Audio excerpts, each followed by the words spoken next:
Agora a gente vai chamar a Amanda Martins, porque a Amanda Martins acompanhou a situação em Niterói, porque foi uma manhã de transtornos muito grandes em Niterói por causa das barreiras sanitárias que foram montadas em 4 acessos.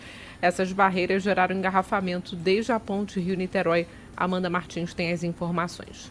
As barreiras sanitárias instaladas nos principais acessos a Niterói provocaram transtorno para quem precisava sair ou entrar na cidade da região metropolitana do Rio nesta quarta-feira. Guardas municipais e da Nititrans atuaram nos horários de pico nas avenidas Jansen de Melo e Feliciano Sodré, no centro, além da Alameda São Boaventura e na RJ 104, no Fonseca. O tempo de travessia da ponte, na manhã desta quarta-feira, ultrapassou os 40 minutos. A medida prevê que profissionais abordem os veículos de forma aleatória para verificar o uso de máscaras e medir a temperatura das pessoas que acessam a cidade. Se algum ocupante do veículo apresentar temperatura acima de 37,5 graus, a orientação é de encaminhamento para atendimento médico em unidades municipais. Muita gente chegou atrasada no trabalho e o trânsito congestionado atrapalhou até a passagem de ambulâncias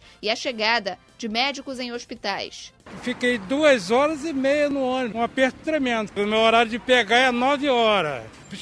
Vou chegar essa hora agora no Guanabara, não. 10h30. Sou médica do Antônio Pedro. O trânsito é absurdo, que até a ambulância está com dificuldade de passar. Que eu não conseguia nem passar, porque os carros não tem nem para onde ir. E que causou realmente um engarrafamento em toda a área da Niterói Manilha, pessoal que vem de São Gonçalo, pessoal que vem de Itaboraí, né? Causou todo esse transtorno. Segundo o prefeito de Niterói, Axel Grael, a medida foi adotada para evitar que pessoas com febre entrassem na cidade. Ele criticou a falta de ações de combate em outros municípios na região. Niterói está fazendo todo o trabalho que pode, tudo o que a gente pode para proteger a cidade.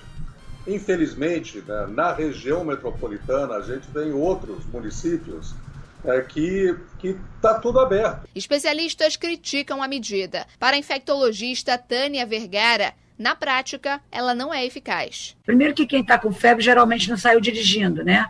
Vai pegar muito poucas pessoas nessa situação. Se fosse uma barreira sanitária para acolher exame, bom, porque o mínimo que a gente ia ter era uma prevalência da infecção nesse local. Bares e restaurantes de Niterói já têm autorização de retornar ao funcionamento presencial nesta quinta-feira. Entre sexta e sábado, a Prefeitura deve publicar um novo decreto flexibilizando outras medidas. Niterói é a terceira cidade do estado com mais casos confirmados de Covid, mais de 32.400.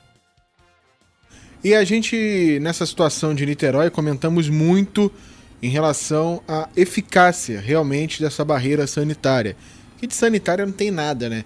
Niterói lá atrás fez essas mesmas barreiras nesses mesmos pontos, impedindo a entrada de pessoas que não moram em Niterói, que não tem nada para fazer na cidade.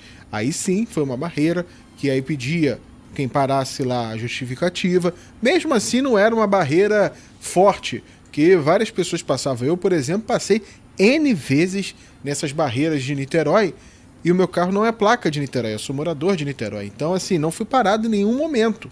Eu andava com o meu documento de morador de Niterói, a minha justificativa de trabalho, aqui uma carta assinada pelo Grupo Bandeirantes, por ser serviço essencial, naquele período de lockdown completo no ano passado, mas em nenhum momento fui parado.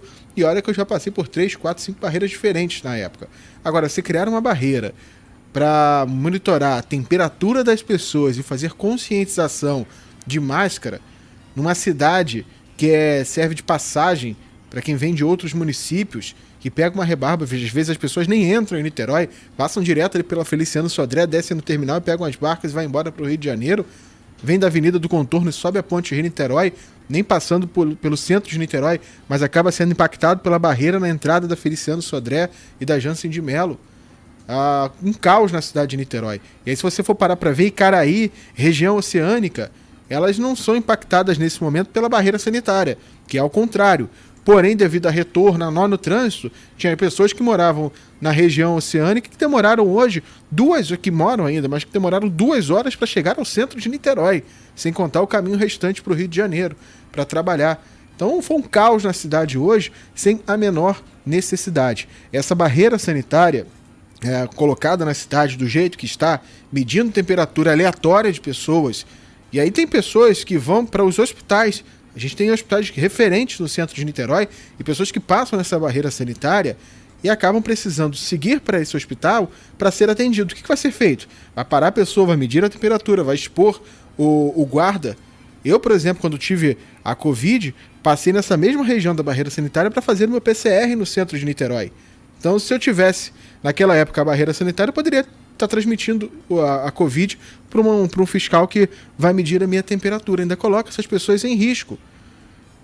E um outro ponto ainda, a eficácia dessa barreira é tão firme quanto proibir a venda de chinelo e vasilhas de plástico e copos em supermercados. Qual a finalidade? Quem vai para o supermercado só para comprar um chinelo, uma vasilha? A pessoa que vai para o mercado vai comprar os itens necessários de alimento, de consumo, e pode comprar um chinelo, pode comprar uma vasilha, mas que diferença vai fazer para a proliferação ou não da Covid-19 na cidade de Niterói? E para o comerciante é muito pior, porque o comerciante está perdendo, que está lá. Você vai no supermercado agora, está tudo com um pano preto e o decreto lá estampado que não pode se vender. Para que isso? Para quê?